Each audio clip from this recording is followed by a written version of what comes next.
आज जर तुमच्यावर कर्जाचं ओझं असेल, EMI, उधारी, वाढत जाणारे व्याज, फोनवर येणारे रिकव्हरी कॉल्स आणि मनात सतत गोमणारा एकच प्रश्न, हे सगळं कधी संपेल? तर हा संदेश केवळ ऐकण्यासाठी नाही, तर मनात खोलवर उतरवण्यासाठी आहे.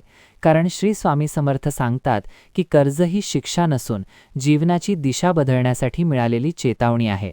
कर्ज फक्त पैशांचं नसतं, ते मनावर बसतं, आत्मविश्वास खचवतं, रात्रीची झोप हिरावून घेतो, घरात शांतता राहू देत नाही आणि हसतं-खेळतं आयुष्य हळूहळू ओझं बनवतं. पण लक्षात ठेवा, जेव्हा माणूस पूर्णपणे अडकतो, मार्ग बंद झाल्यासारखे वाटतात आणि आता काहीच उरलं नाही असं वाटायला लागतं, तेव्हाच देवाचा हस्तक्षेप सुरू होतो.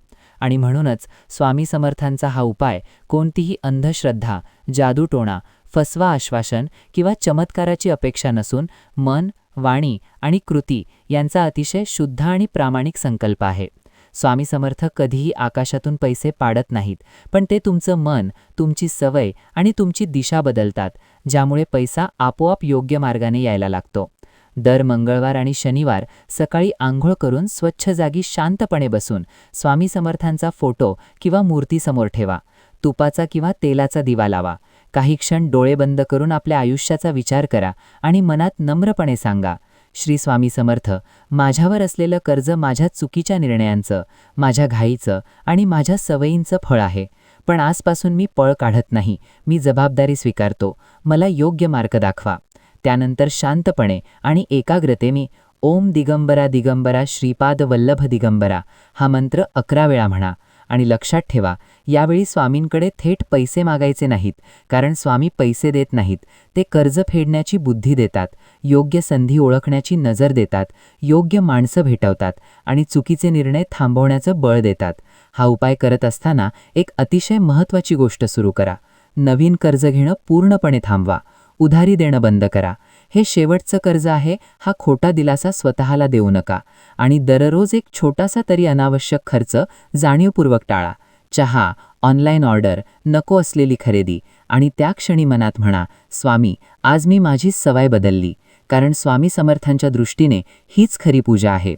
अनेक भक्तांचा अनुभव असा आहे की 21 दिवसात कर्ज पूर्ण संपत नाही, पण काहीतरी हलायला लागतं.